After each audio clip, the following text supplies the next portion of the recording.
When investigators entered Janis Joplin's hotel room on the morning of October 4th, 1970, everything was exactly as she had left it. The record player was still running, the needle still on the vinyl, and when they found out whose record it was, everything they thought they knew about her final night changed completely. The Landmark Motor Hotel, Hollywood, California, Room 105, October 4th, 1970. The room was ordinary in the way that hotel rooms are always ordinary. A bed, a nightstand, a lamp still burning, a glass on the dresser with a small amount of liquid still in it, and in the corner of the room, a portable record player, the kind that folded into a suitcase, the kind that Janis Joplin carried with her everywhere she went on the road, because silence in a hotel room was something she could not tolerate, had never been able to tolerate. The record player was still turning when the hotel clerk opened the door that morning. Still turning. Needle in the final groove. The soft rhythmic scratch of a record that had reached its end and was waiting. Just waiting. In the way that things wait when the person who set them in motion is no longer there to stop them.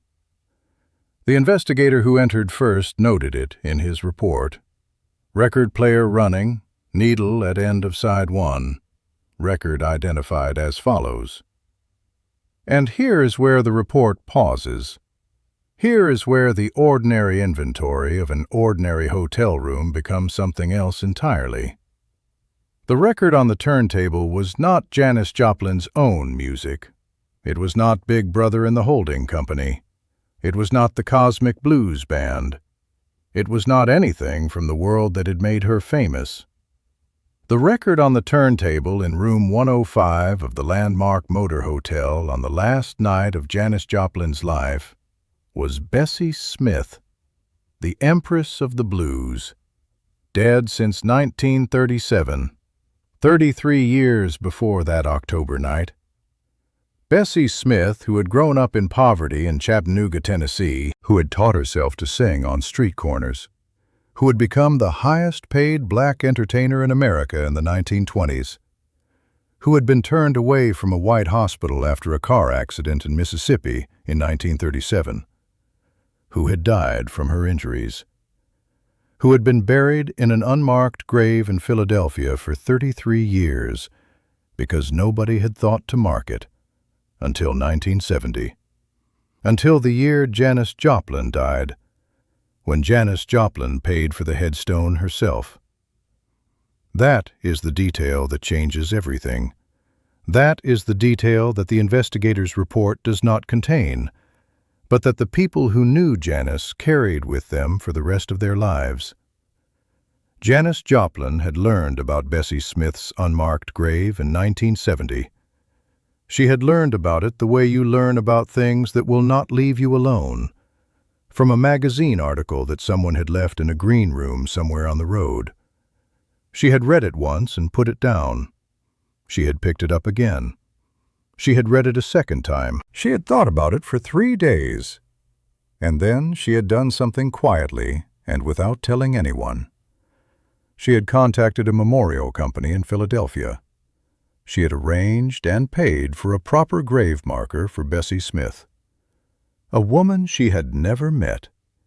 A woman who had been dead for 33 years.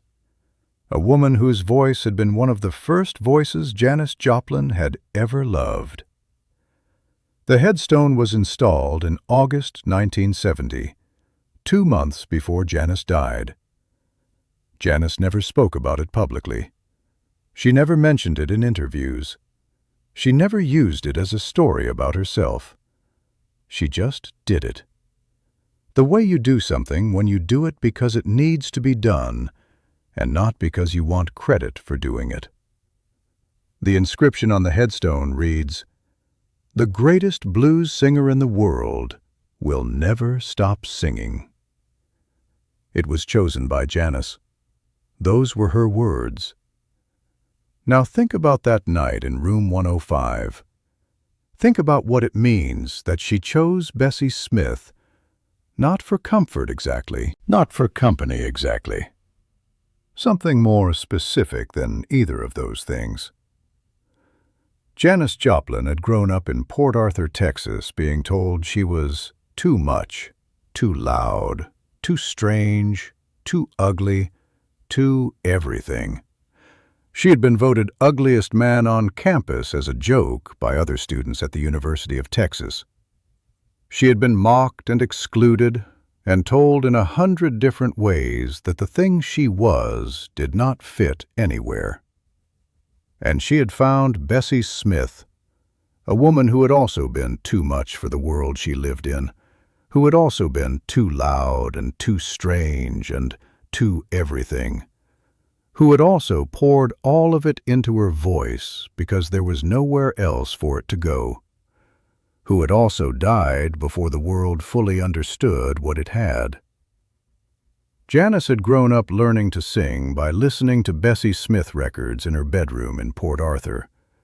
Not in music school, not from a teacher, from a dead woman's voice on a vinyl record. From someone who had figured out how to take everything the world refused to hold and turn it into something that lasted. On the night of October 3rd, 1970, the night before she was found, Janis Joplin had been in the recording studio. She had been working on Pearl, the album that would become her masterpiece. The album that would be released 4 months after her death. The album that would go to #1 and stay there. She had been in good spirits at the studio. People who were there said she was laughing and focused and alive in the way she was alive when the music was going well. She had left the studio after midnight. She had driven back to the Landmark Motor Hotel alone. She had gone to room 105. She had poured a drink. She had opened her record player. She had chosen Bessie Smith, and she had listened. The last thing Janis Joplin heard was the voice of the woman she had learned everything from, the woman whose grave she had quietly paid to mark 2 months before. The woman who had shown her that a voice like hers was not too much. It was exactly enough.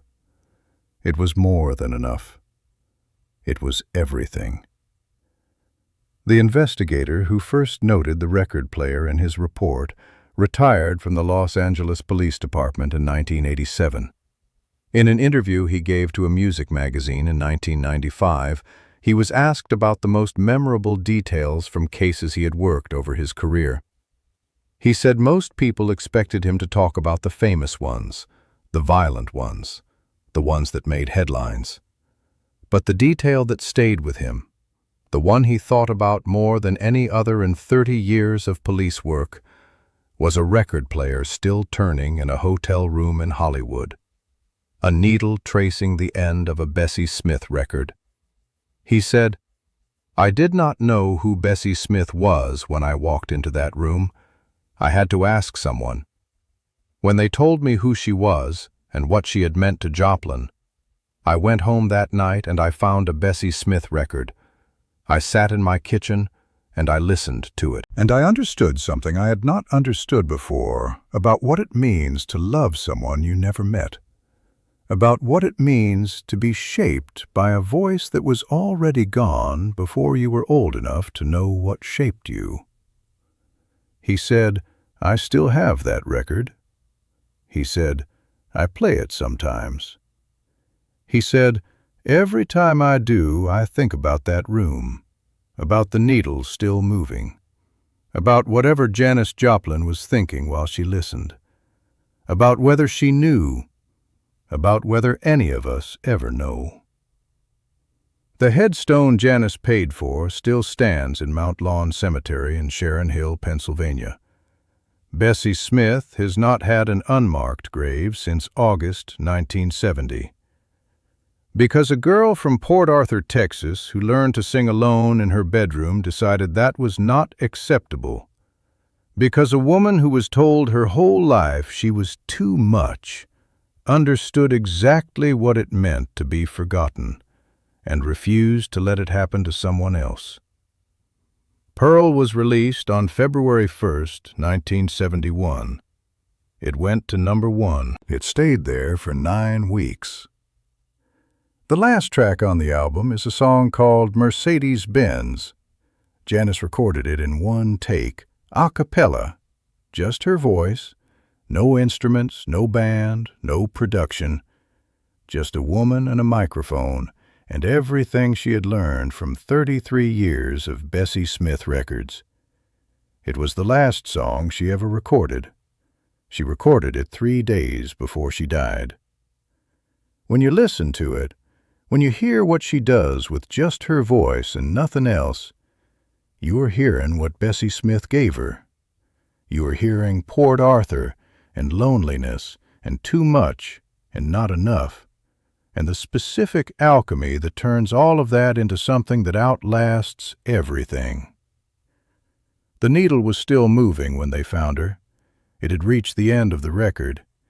It was tracing the silence after the last song, waiting, the way music waits, the way love waits, the way the voices of the dead wait in the grooves of old vinyl, for someone to put the needle down and listen.